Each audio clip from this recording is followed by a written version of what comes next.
ইউক্রেনে হামলা জোরদারের পর এবার পারমাণবিক অস্ত্রের মহড়ার ঘোষণা দিয়েছে রাশিয়া। মূলত পশ্চিমাদের ইউক্রেনে সেনা পাঠানোর হুমকির পর ইউক্রেনের কাছে কৌশলগত পারমাণবিক অস্ত্রের মহড়া চালানোর ঘোষণা দিয়েছে রুশ প্রেসিডেন্ট ভ্লাদিমির পুতিন। তবে তা সরাসরি ব্যবহার করা হবে কিনা তা পরিষ্কার করেনি মস্কো।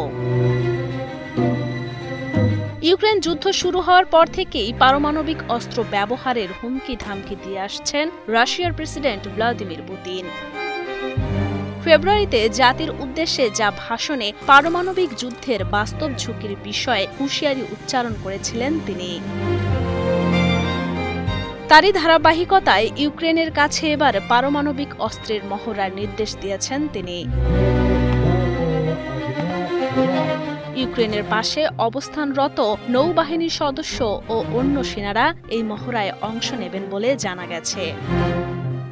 শুধু পারমাণবিক অস্ত্র নয়, ইউক্রেন যদি রুশ ভূখণ্ডে হামলার জন্য ব্রিটিশ অস্ত্র ব্যবহার করে তবে ইউক্রেনের অভ্যন্তরে এবং বিশ্বের যে কোনো জায়গায় যুক্তরাজ্যের সামরিক স্থাপনায় পাল্টা আঘাত করতে পারে রাশিয়া।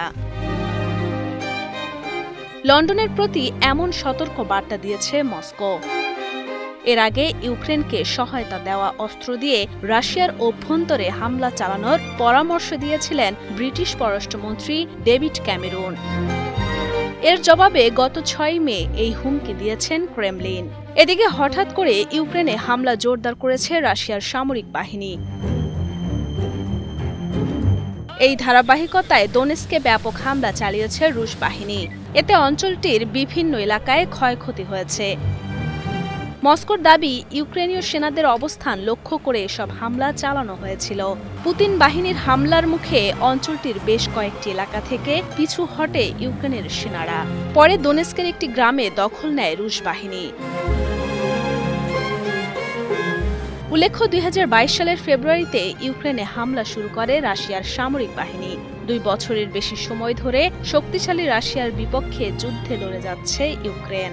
কিন্তু দিনকে দিন সৈন্য ও অস্ত্রের সংকটে পিছিয়ে পড়ছেন মাঠের লড়াই থেকে।